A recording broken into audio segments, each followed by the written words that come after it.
තෙරුවන් සරණයි. අපගේ පින්වත් ලොකු ස්වාමීන් වහන්සේට මාගේ নমස්කාරය වේවා. අපගේ පින්වත් සුබෝධ ස්වාමීන් වහන්සේ ඇතුළු මහා සංඝරුවනට මාගේ নমස්කාරය වේවා.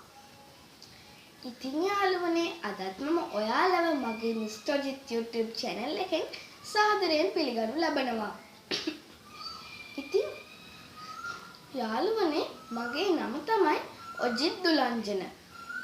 මට වයස අවුරුදු 9යි. මම ඉගෙන ගන්නේ පොළොන්නරුව තෝපාවේ ජාතික පාසලේ 4 වන ශ්‍රේණියේ.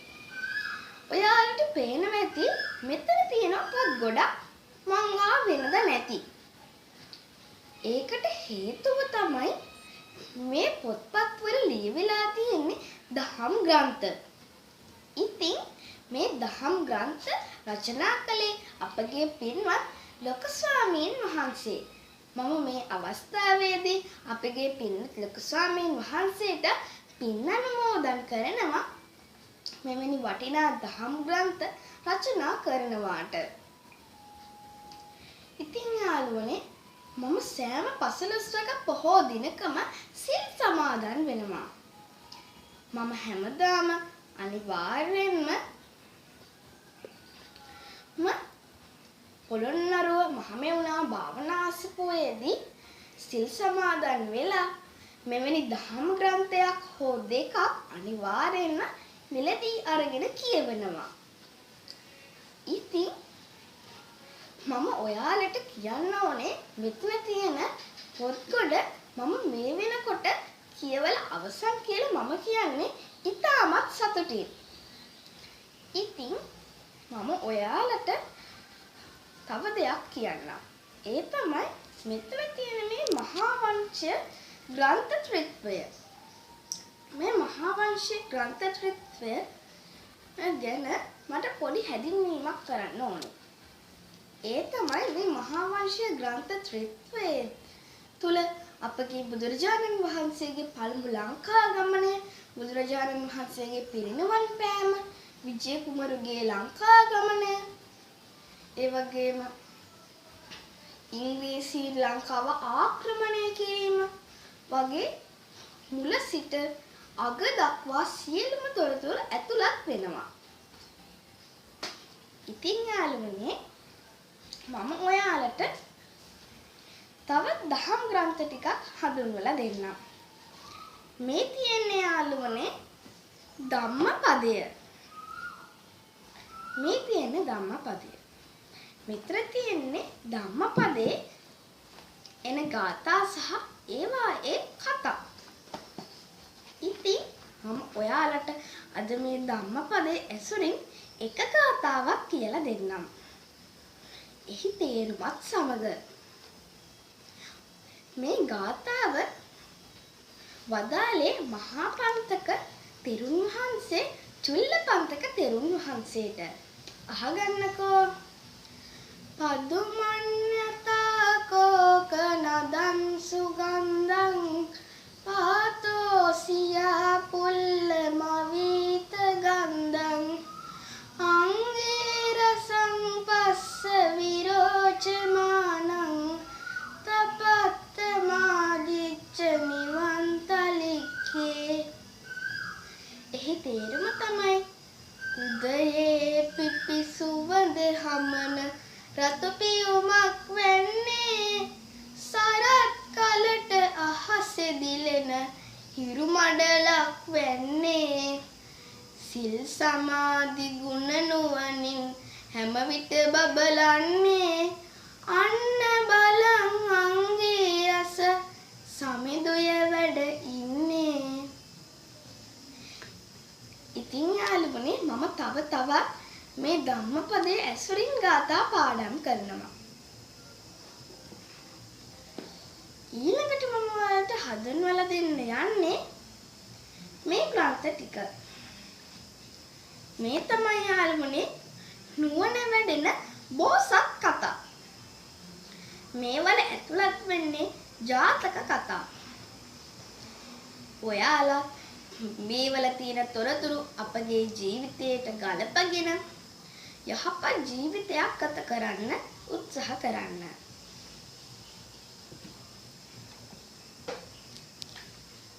ඊළඟට මම ඔයාලට හඳුන්වලා දෙන්නේ සිරිමත් විසතුරු දාව. මේ විසතුරු දාව වෙයි ඇතුළත් වෙන්නේ අපගේ බෝසතාණන් වහන්සේ විසතුරු නිරිද වෙලා සිවිරට ඉපදිලා ඉඳලා වංකගිරියට යන්න කලින් දීපු සප්ත ශතක මහා දාණය, ඒ වගේම ජාලිය කුමරුගේ සහ කන්හාජිනාගේ විලාපය, මන්ත්‍රී දේවිය හඬා වැළපෙන ආකාරය, ඒ අතර බෝසතාණන් වහන්සේගේ මහත් ආනුභාවය නිසා තමන්ගේ දරුවන් බේරීම වගේ දේවල් ඇතුළත් වෙනවා. ඉතින් ඔයාලත් මෙම ග්‍රන්ථය කියවන්න. මේ තියෙන්නේ අපගේ පින්වත් ලොකු ස්වාමීන් වහන්සේ රචනා කරලා තියෙන තවත් ග්‍රන්ථ කිහිපයක්. මේ තියෙන්නේ චිත්‍ර කතා. මේවල ඇතුළත් වෙන්නේ ජාතක කතා. ඒවල චිත්‍ර ඇතුළත් තියෙන හින්දා මේව චිත්‍ර කතා හැටියට නම් කරනවා. ඉතින් අපි ඔයාලට මෙතන තියෙන දැන් ග්‍රන්ථ ටික හඳුන්වලා දීලා ඉවරයි. ඉතින් මම දැන් ඔයාලට කියන්න යන්නේ මේ ග්‍රන්ථ පිළිබඳව මම කියපු දේවල් සාරාංශයක් හැටියට. ඉතින් යාළුවනේ මේ ග්‍රන්ථවල තියෙන දහම් කරුණු අපි අනිවාර්යයෙන්ම අපගේ ජීවිතයට ගලපා ගත යුතුයි. ඉතින් එතකොට අපට පුළුවන් අපේ ජීවිතය යහපත් ජීවිතයක් කරගන්න. ඉතින් යාළුවනේ මම හැමදාම රාත්‍රී පිරිත් සජ්ජායනාවෙන් පසුව පැයක් පමණ පොත් කියවනවා. ඔයාලට මම පොත් කියවන එකේ ප්‍රතිඵල මගේ මිස්ටර්ජිත් YouTube channel එක නැරඹුවොත් බලා ගන්න පුළුවන්. මම ඒකේ ගොඩක් ශිෂ්‍යත්වයට අදාළ පාඩම් දාලා තියෙනවා. ඔයාලා ඒවත් බලන්න. ඒ වගේම මම නිවාඩු කාලයේදී තවත් යහපත් ක්‍රියාවක් කරනවා. ඒ තමයි ශ්‍රද්ධා නාලිකාවේ සහ ලක්විරු ගුවන් විදුලියේ විකාශය වන රාත්‍රී 8 සිට 9 දක්වා දිවසින් දුටු බියකරු සසර සද්ධර්ම දේශනා මාලාව අපගේ පින්වත් සද්ධාසීල ස්වාමීන් වහන්සේ දේශනා කරනු ලබනවා. ඉතින් අවසරයි අපගේ පින්වත් සද්ධාසීල ස්වාමීන් වහන්සේ. යාළුවනේ ඒ වැඩසටහන් නරඹද්දී පවට ගොඩක් බය හිතෙනවා. ඉතින් අර මම ඔයාලට නැවතත් කියන්නේ පවින් තොරව යහපත් ජීවිතය ගත කරන්න. ඉතින් අපි පවින් තොරව ධර්මානුකූලව අපගේ ජීවිතය පොඩි කාලේ ඉඳලම ගත කරන්නට පුරු කරගත්තොත් අපි ලොකු වුණාම අපගේ මෙලොවටත් අපගේ පරලොවටත් වැදගත් වන කරුණු තුනක් මම කියන්නම්.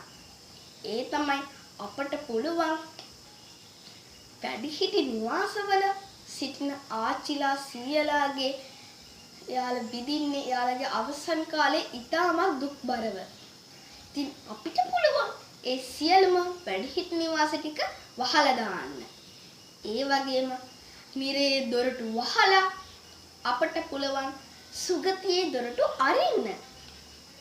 ඒ වගේම අපි තව තවත් ධර්මානුකූලව ජීවිතය ගත කරලා සුගතියටම යන්න. ඉතින් යාළුවනේ මම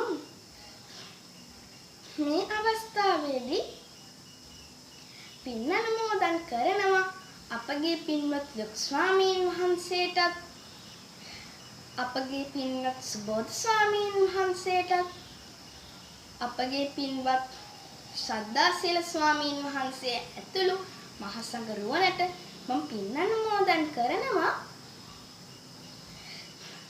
මේ කොරෝනා වසංගතයෙන් මුළු ලෝකෙම පීඩාවට පත් වෙලා තියෙන අවස්ථාවේදී උතුම් පිරිත් ධර්මයන් දේශනා කරමින් අපගේ රටත් මේ මුළු ලෝකයක් සුවපත් වේවා යයි පතමින් ඔබ වහන්සේලාට මම නිදුක් නිරෝගී සම්පන්නිය ප්‍රාර්ථනා කරනවා. ඉතින් මම ඔයාලට පුංචි ඉල්ලීමක් කරනවා. ඒ තමයි මගේ මිස්ටර් ජිත් YouTube channel එකේ තියෙන අනිත් වීඩියෝත් නරඹලා ඒවල තියෙන දැනුමත් ඔයාලා ලබා ගන්න. නමෝ බුද්දාය. තෙරුවන් සරණයි.